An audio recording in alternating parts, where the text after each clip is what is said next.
Assalamualaikum warahmatullahi wabarakatuh. Perkenalkan, nama saya Irma Rahmawati, PTI 3A dengan NIM 198320001. Di sini saya akan menjelaskan mengenai distribusi artificial intelligence. Bisa dilihat pada gambar di samping, struktur kecerdasan buatan terdistribusi sumber dari Peterson 1987 internet, atau mungkin ini bergabung dan beraksi dalam desain yang menguntungkan untuk perubahan yang terjadi di dalamnya. Pro-animasi agen tidak hanya bertindak berdasarkan kondisi mereka bisa menunjukkan perilaku terkoordinasi objektif dengan melangkah ke piring. Manfaat kecerdasan distribusi. Pendekatan terdistribusi juga menawarkan manfaat saat mengelola kerentanan, misalnya di bidang informasi. Dalam kerangka kerja terbuat seringkali bermanfaat untuk memiliki banyak fokus utama dari tindakan berpikir kritis, sehingga memiliki pilihan untuk mengelola lebih dari satu kesempatan yang tidak terduga. Sekaligus kerangka kerja terdistribusi tidak akan mengalami efek buruk dari satu titik kegagalan. Ini memberikan posisi yang disukai dalam keadaan di mana kualitas yang tak tergoyahkan adalah signifikasi tertentu. Dalam kerangka terdistribusi, kegagalan kritis pusat pemikiran atau satu titik akan menghasilkan penurunan eksekusi yang mudah, bukannya kekecewaan kerangka total. Fase pemecahan masalah lingkungan distribusi. Pemecahan masalah yang didistribusikan adalah jenis pemikiran kritis yang mengelola masalah dengan menyebarluaskannya di antara beberapa pemecah masalah yang berkomunikasi satu sama lain dengan cara kerjasama dan berbagi beban untuk saling mentransfer satu sama lain. Komunikasi antara pemecah masalah parsial secara tegas ditandai dengan situasi pemikiran kritis. Sebaliknya, sistem multi-agent bekerja sama dengan pemecah masalah yang dilanda untuk mengatasi masalah. Pemecah masalah otonom ini atau operator komputasi adalah elemen mandiri yang memiliki kapasitas untuk bekerja dengan cemerlang dalam kondisi alami yang berbeda, mengingat kemampuan mereka yang nyata dan kuat atau lebih rendah. Bisa dilihat pada gambar di samping. Fase memecahkan masalah lingkungan terdistribusi menggambarkan fase atau langkah pemecah. Dapat diamati bahwa pertama, masalah yang terfragmentasi menjadi beberapa bagian. Fragmentasi berlanjut pada masalah unit diperoleh. Pada fase berikutnya, pemecah mencoba untuk menemukan solusi untuk setiap masalah unit dengan berinteraksi dan berbagi informasi dan fasilitas. Pada fase terakhir dan terakhir, subsolusi yang diperoleh diintegrasikan untuk membentuk solusi akhir untuk suatu masalah. Kecerdasan buatan terdistribusi diidentifikasi dengan kuat oleh sistem multi-agent dan distribusi pemecahan masalah. Tujuan kecerdasan terdistribusi adalah untuk menerangi pemikiran, mengatur, belajar, dan mengakui masalah AI, terutama ketika mereka membutuhkan sejumlah besar informasi dengan mengeluarkan masalah kepada agen independen. Karakteristik kecerdasan terdistribusi mempertimbangkan interkoneksi dan interoperabilisasi sistem hereditamen different yang ada dengan membangun selubung agent di sekitar sistem. Seperti itu, mereka dapat dimasukkan ke dalam daftar agent. Kemudian, distribusi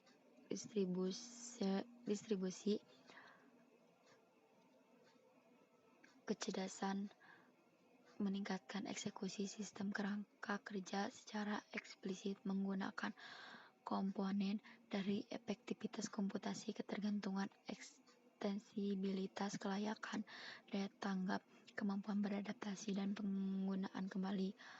Kemudian memberikan pengaturan dalam keadaan di mana kemampuan subsistem disebarluaskan secara spesial dan sementara.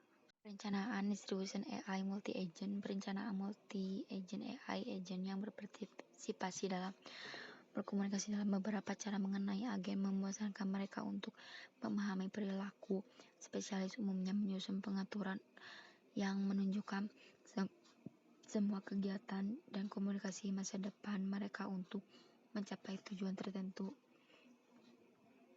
sebelum education dimulai, zona ruang penyelidikan yang akan dilintasi, dan tentu saja bahwa setiap spesialis harus mengambil pada setiap titik pilihan dalam kegiatan diidentifikasi. Spesialis tahu sebelumnya tepat waktu apa yang akan mereka buat, apa yang akan dilakukan oleh rekan mereka, dan koneksi apa yang akan terjadi. Oleh karena itu, pengaturan agen tersebut dapat menyimpan sejumlah memori asosiasi dan membuktikan dinamisitas. Kadang-kadang ada dua jenis perencanaan multi-agent. Pertama, perencanaan multi-agent terpusat. Kedua, merencanakan multi-agent terdistribusi. Dalam perencanaan multi-agent terpusat, biasanya ada koordinator yang ada pada saat menerima semua rencana lingkungan dari setiap agent, menyelidiki mereka untuk membedakan potensi tidak teratur. Operator perencanaan atau koordinator pada titik itu berupaya mengubah fraksional atau parsial rencana ini dan bergabung dengan mereka menjadi rencana khusus di mana interaksi berbenturan dihilangkan. Coordination among multi-agent. Sebagian besar arsitektur didasarkan pada fakta apakah agent harus melakukan komunikasi secara kooperatif atau kompetitif. Ada banyak alasan yang menjelaskan mengapa koordinasi antar agent diperlukan. Bagian berikut menjelaskan secara lebih rinci. Kemudian foretelling, mengubah stresi of confusion, menghadang mobokrasi atau kebingungan karena desentralisasi dalam kerangka kerja berbasis MAS dapat diatur secara efektif. Tidak pernah lagi ada agen manapun harus memiliki perspektif global tentang seluruh organisasi. Misalnya, kepala organisasi tidak dapat melacak semua perwakilan organisasi. Menurut Durfee et al. 1989, mereka merekrut manajer lain di berbagai tingkatan untuk mengawasi karyawan. Demikian pula dalam sistem berbasis multi-agent, koordinasi dijalankan di antara agen-agen sehingga satu agen tunggal tidak menderita overhead perencanaan, pelaksanaan, dan transfer pengetahuan. Mode komunikasi di antara agen untuk mencapai koordinasi pada dasarnya digunakan untuk masalah-masalah yang tidak ada solusi pasti yang tersedia. Dalam subsistem arsitektur, papan tulis pengetahuan diperoleh untuk menghasilkan solusi parsial atau lengkap. Sumber pengetahuan mirip dengan penulisan ahli di papan kelas.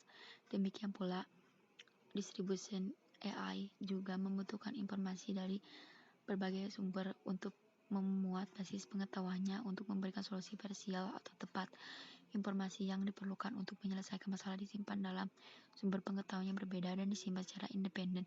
Sumber pengetahuan ini dapat digunakan selama pemecahan masalah atau konstruksi solusi. Kategori RPC dibagi menjadi 3, yaitu mode batch RPC, 2 siaran RPC, 3 callback RPC. Mode batch untuk mengurangi overhead yang dilampirkan dengan mengirimkan setiap permintaan dan menunggu tanggapan. Mode batch RPC ini adalah ketentuan untuk mengirim banyak panggilan dan pemblokiran klien dalam satu batch. Selanjutnya, multi-agent yang berpartisipasi di bawah DAY dapat menunjukkan kerjasama penuh untuk partial cooperation dan berbagi pengetahuan. Agen yang sepenuhnya bekerja sama menyelesaikan masalah khas dan tergantung. Mereka bahkan dapat mengganti hasil atau keadaan akhir untuk bekerja sama dengan agen lain. Aplikasi distribution AI memiliki banyak aplikasi karena sifatnya distributif. Dalam beberapa tahun terakhir, banyak aplikasi yang telah dibangun berdasarkan ide ini yang tidak hanya membawa revolusi tetapi juga telah mengantarkan teknologi dan ide-ide baru. Sebuah aplikasi modern dari Archon Project dan lain-lain yang disebut Cooperating Intelligence System for Circulation System Management adalah panduan untuk insinyur kontrol yang memastikan satu daya untuk CIDIM membantu CES di berbagai bidang seperti kesimpulan defisiensi, pengaturan reklamasi yang digerakkan oleh klien, dan penyelidikan keamanan, sama akibatnya mengumpulkan sebagian besar data, menyusun secara fisik, dan mengacu pada sistem independen